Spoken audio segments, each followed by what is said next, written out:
you, Martin.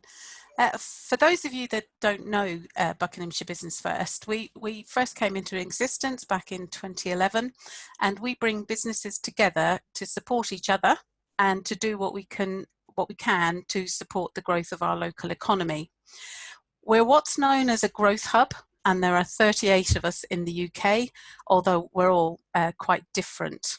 We have a team of 50 people at Buckinghamshire Business First whose job it is to know what's available to support your business and what the next steps are when your business needs help and guidance. So we have folk on the end of a phone or who can do one-to-one video calls with you, who know all about the schemes of support that are available to businesses. Now, there are currently just approaching 70 COVID-related support schemes out there, not just from government, but from sector groups, from charity foundations and the like. And in more normal times, and these are still in operation, there's about 500 plus national business support programs. Since the 24th of March, we've seen a 5-fold increase in inquiries to Buckinghamshire Business First.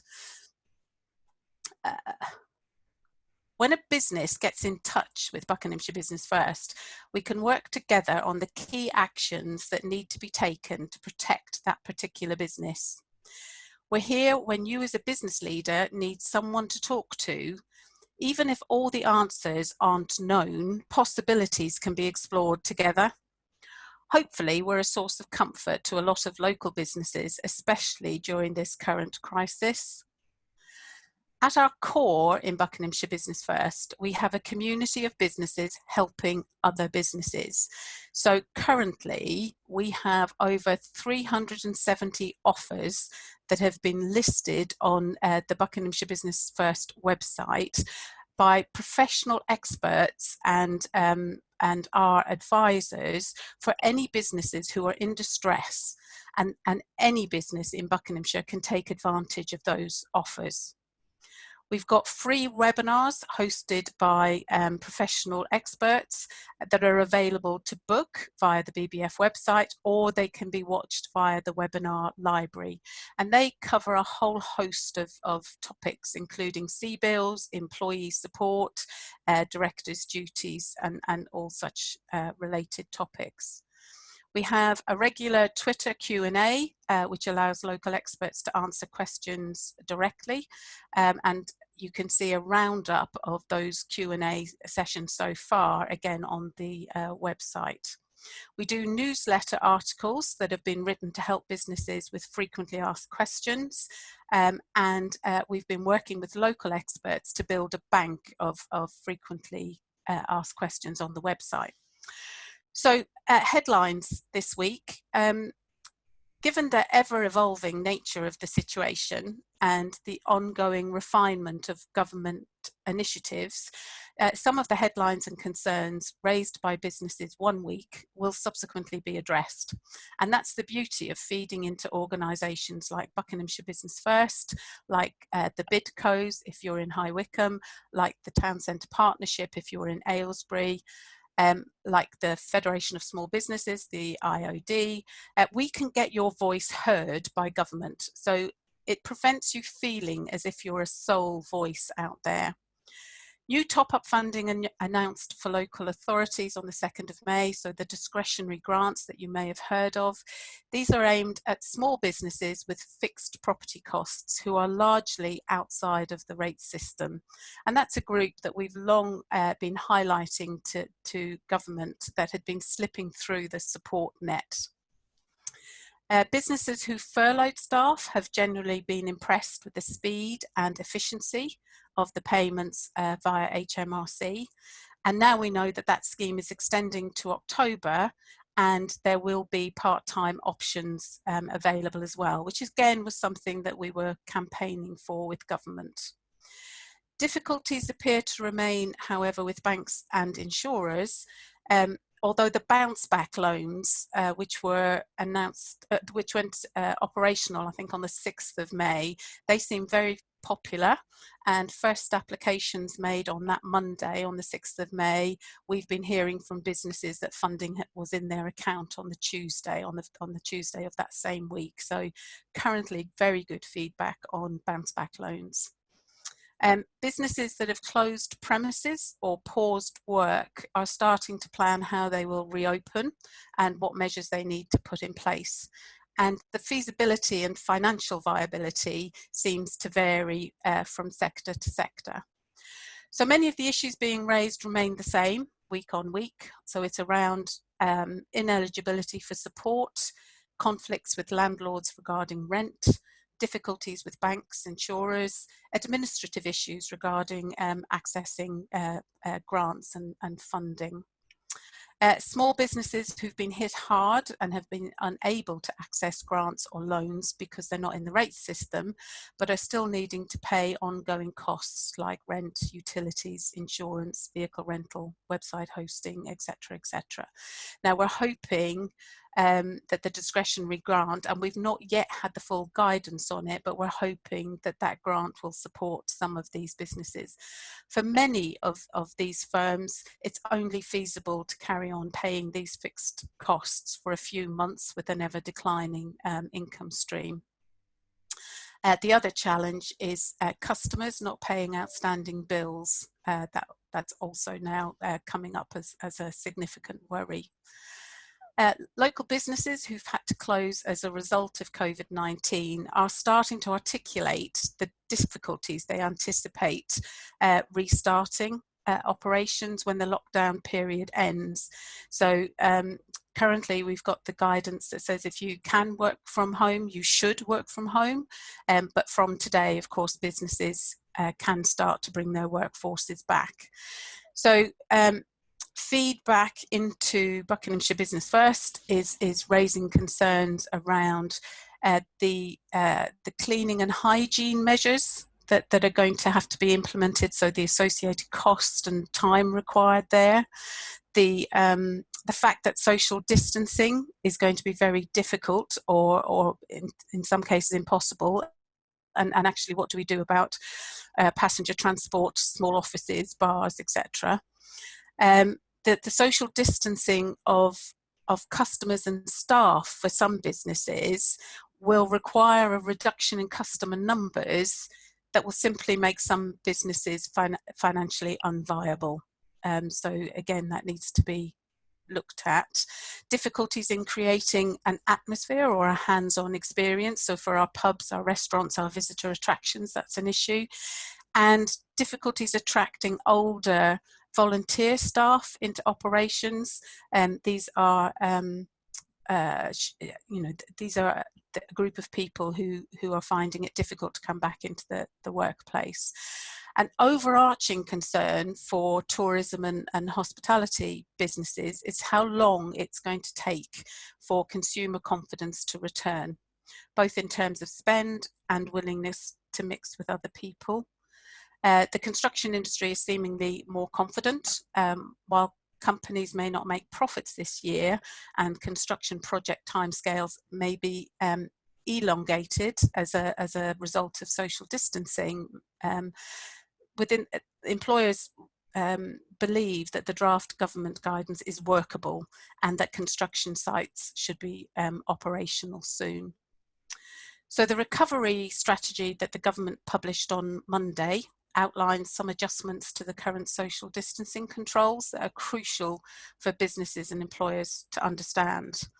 For the foreseeable future, all workers who are able to work from home should continue doing so rather than attending their usual workplace.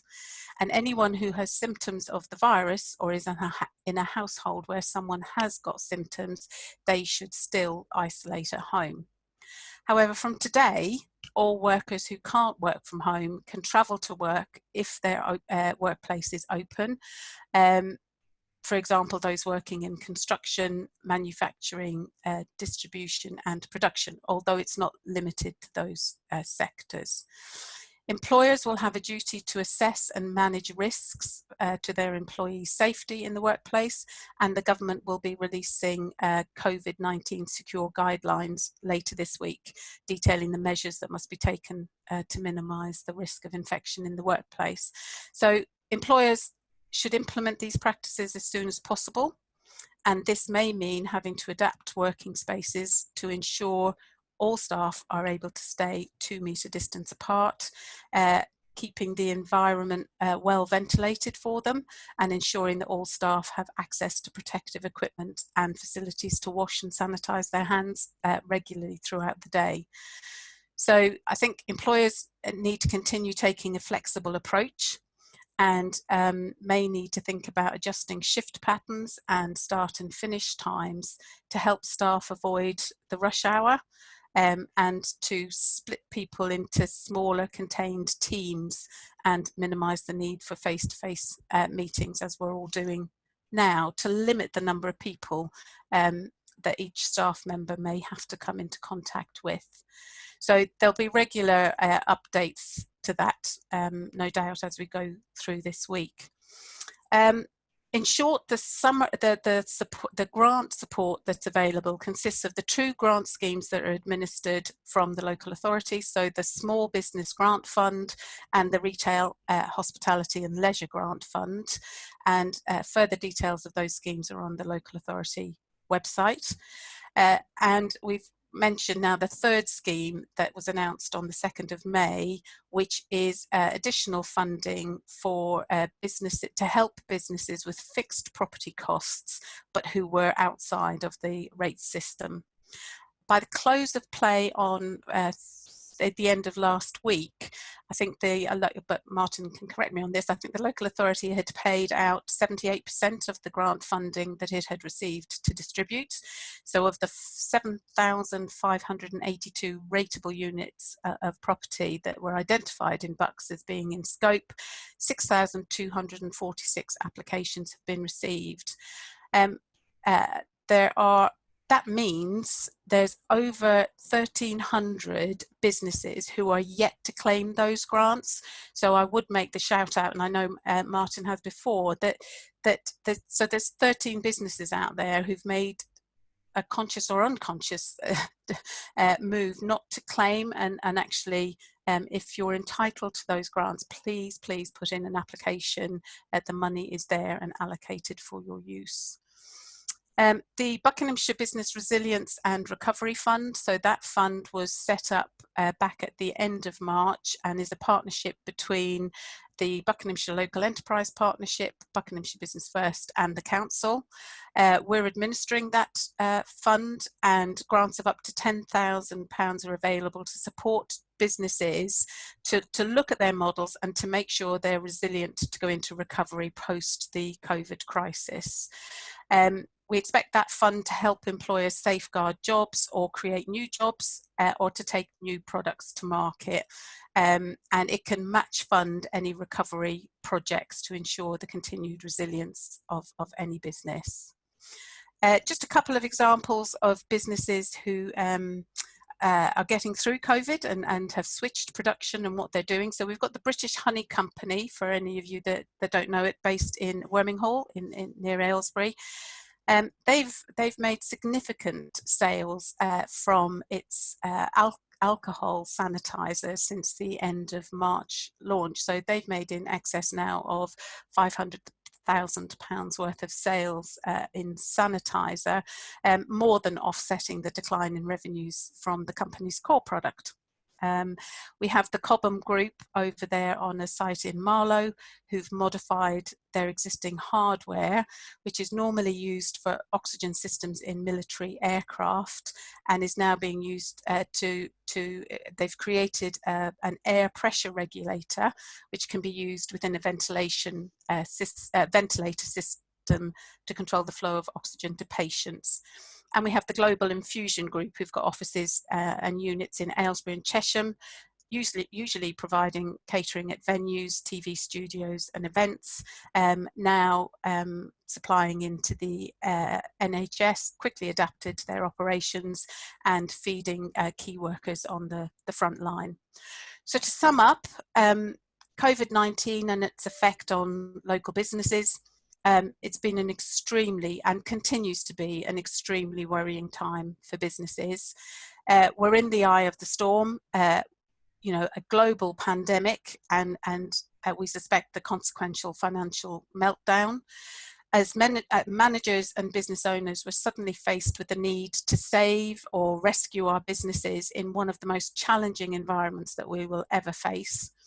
Small businesses are looking to make immediate decisions, from dealing with the immediate shock of losing customers and order books to dealing with staffing issues. And at the same time, they need to try and plot a plan for recovery, which could mean totally reorientating the business and the very fabric of how it currently operates. So at Buckinghamshire Business First, we're here to help. In summary, visit the website, bbf.uk.com. That will have the most up-to-date advice and support. If you need to speak to a member of the team, call 01494 927 130 or email businesssupport@bbf.uk.com. Thank you. Back to you, Martin.